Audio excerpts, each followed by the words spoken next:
The battlefield still smoldered when Elias Kane opened his eyes. Ash drifted across the broken sky like black snow, falling on the carcasses of machines and the shattered armor of alien warlords. Somewhere in the haze, the guttural chants of victory rolled from throats not human. The war was over and Earth had lost. He was the last of his unit, perhaps the last free human alive in this sector. Shackled, starved, mocked as fragile by the towering warriors who had crushed his people, Elias had become more symbol than soldier. To them, he was a reminder of humanity's weakness, a curiosity that had survived longer than expected. At the heart of the field, the warlord himself lay slain, his banner cast into the dust. Forged of black steel and tradition, the banner was no mere cloth, it was weight, power, command. Whoever raised it would inherit his legion. None looked at the human. Why would they? He was only fragile. Elias shuffled forward under the pull of his chains, the jeers of alien soldiers echoing around him. The great banner lay half buried in mud, its obsidian shaft etched with the sigils of conquest. Even toppled, it radiated command. Every eye fixed upon it, yet none dared approach. To seize it was to claim the legion, but failure meant instant execution. The fragile one looks at it. A scaled officer sneered, baring teeth like knives. Laughter rippled through the ranks. Let him try. Perhaps his bones will snap before he lifts it. Elias stared at the banner, throat dry. If no one claimed it, rival commanders would tear each other apart, and their fury would burn across this world, consuming both alien civilians and what few humans still survived. He could do nothing and watch it happen, or he could try. The thought was absurd. He was no warlord. He was no giant. His ribs still ached from beatings and his wrists were raw from iron. But he had seen enough dying, enough chains, enough mockery. Slowly he knelt and placed both hands on the banner's shaft. It was cold and impossibly heavy. His shoulders screamed, muscles tearing as he strained. The crowd howled with cruel delight. The human, the fragile, thought he could lift the weight of empires. And then it shifted. Just an inch, just enough for silence to fall like a blade across the field. For the first time, the laughter died. Gasps rippled through the ranks as the banner shuddered upright another inch. Elias's arms quivered violently, veins bulging, blood dripping from his split palms. The laughter returned, thinner this time, strained as if to cover fear. A towering war chief stepped forward, his armor still slick with gore. "Drop it, human," he growled, unsheathing a blade longer than Elias's arm. "That symbol is not for slaves.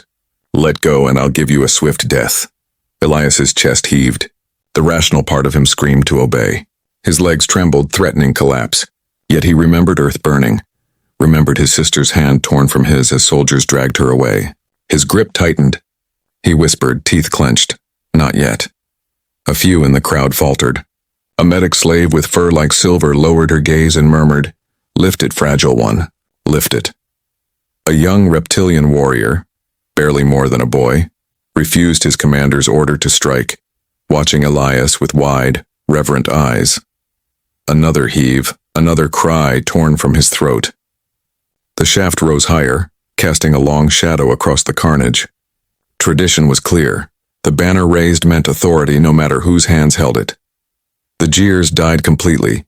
Dozens of warriors stared, torn between outrage and awe. The fragile human was lifting the banner of conquest. Elias staggered, every muscle aflame, until at last, with a raw, guttural roar, he drove the banner upright into the soil. It stood tall, defiant, unshaken. The legion froze. The impossible had happened. The banner's black steel crest glinted in the firelight, towering above the field of ash and corpses. Elias clung to it for balance, every breath a ragged rasp. His body threatened collapse, but he refused to let the banner waver. The legion gathered, a storm of eyes. Some dropped to one knee, bound by sacred war code that declared the banner supreme. Others snarled, spitting curses, their pride clawing against obedience. A horned commander stepped forward, eyes burning with fury. "A human cannot rule us. The code was never meant for prey." He raised his weapon, pointing it at Elias. "Kill him and let the banner fall." Nobody moved. The silence grew thick. Elias swallowed blood and forced his voice through the stillness. "No more chains. No more slaughter for conquest. This banner does not mark another war, it marks an end." The commander roared, charging. Elias tightened his grip on the banner, bracing for death. He would not drop it. He would not kneel. Steel clashed, but not against him. A young warrior, the reptilian boy from before, intercepted the strike. Sparks rained as blades met, his defiance echoing across the army. Others followed, scattered soldiers throwing themselves between their commander and the fragile human who had stood unbroken. Elias's vision blurred, but his voice carried. If tradition demands you follow strength, then follow this. A man too weak to stand, but too stubborn to fall. The horned commander fell beneath the blades of his own kin. One by one, the legion bowed, not to chains, not to conquest, but to the human who had turned fragility into defiance.